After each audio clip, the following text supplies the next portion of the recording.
Welcome to the Explainer. Today, we're diving into a really powerful statistical tool you'll find everywhere, from hospitals to your favorite online stores, Logistic Regression. So let's start with a really basic question. How do we predict a simple yes or no? I mean, think about it. Will a customer actually buy the thing in their cart? Will a patient respond to a treatment? So much of what we want to predict isn't some number, but a choice between two options. For a business, this is everything, right? They need to know who's likely to click buy so they can focus their advertising and not waste money on people who are never going to be interested anyway. Or think about a bank. Deciding who gets a loan is all about predicting this one thing. Will they default? Getting this right is absolutely core to managing their financial risk. And then you get to healthcare, where this becomes incredibly critical. An accurate prediction about who might develop a disease can be the key to early intervention. It can literally save someone's life. So yeah, all of these are what we call binary questions, just a yes or a no. And predicting them requires a very specific kind of tool. Your standard straight-line model, like linear regression, just can't handle an outcome that's locked into only two possibilities. It wasn't built for that.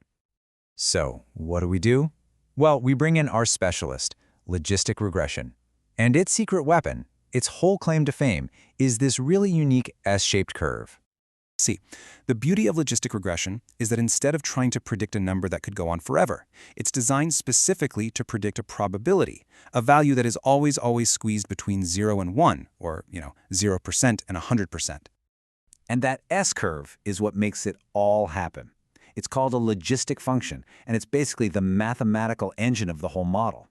It can take a whole bunch of different inputs, like age or other risk factors, and it uses this elegant curve to translate all of that information into one single probability score.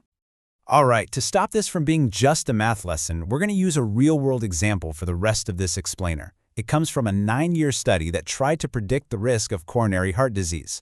We'll be looking at a few key predictors to see how they influence the final outcome. I promise, this will make everything click. Now, to really understand how this model thinks, we have to learn to speak its language. And here's the twist. It doesn't really speak the language of probability. It speaks in a closely related language, the language of odds. And this is a really subtle but super important difference. Probability asks, what's the chance of rain? Odds asks, what's the chance of rain compared to the chance of no rain? It's a ratio, and that ratio is what the model is actually crunching the numbers on behind the scenes. Which brings us to the star of the show, the odds ratio. This is the key number, the main result that a logistic regression model gives you. It's the one number that tells the story of how a specific factor really impacts the outcome. So how does it pull this off? The model uses a really clever mathematical trick called the logit function. It takes a probability, turns it into odds, and then it takes the natural logarithm of the odds. The reason it goes through all this trouble is that this process magically transforms that tricky S-curve into a simple, beautiful straight line, which is way easier for a model to work with. So what does a number like this actually mean in the real world? Well, in our heart disease example, this is the odds ratio for being in the high-risk catecholamine group, which we're just going to call the CAT group. These are basically stress hormones. But the bigger question is, where in the world does a number like 1.92 even come from? Let's dig into that. How does the model take all that raw patient data and actually figure out this number to build its predictions? Because the model has to have some way to learn from reality, right? It looks at the actual data, all the people who did and didn't get heart disease, to find the perfect settings for its internal risk dials. It uses a process with a pretty fancy name, maximum likelihood estimation. But you can just think of it like a detective. The model tries out a bunch of different theories, or sets of coefficients, and for each one it asks, okay, if this theory were true, how likely is it that I would have seen the actual data that I'm looking at? It just keeps adjusting its theory over and over until it finds the one that makes the real data we observed the most likely. And this is where the model gets really sophisticated. It's not just a simple calculator. It can handle complex situations where different factors might team up. For instance, maybe a gene only increases heart disease risk if you're also a smoker.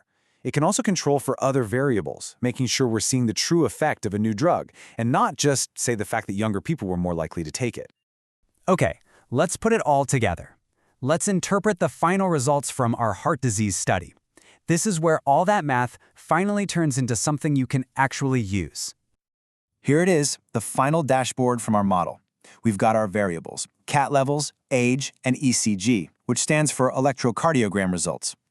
These coefficients next to them, those are the final settings for our risk dials that the maximum likelihood process figured out.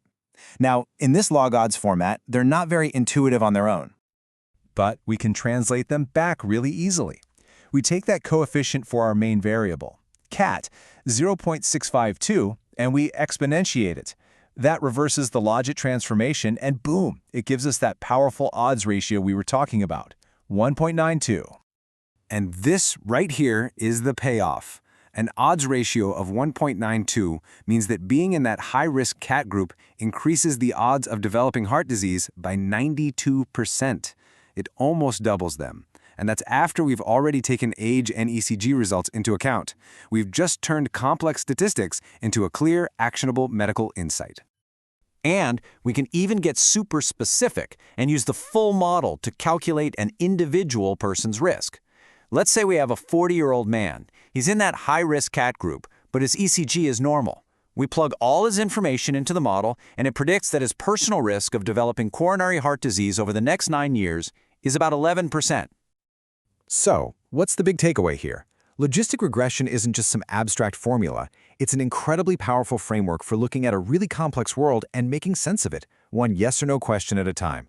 It lets us quantify risk, understand relationships, and ultimately make much better decisions.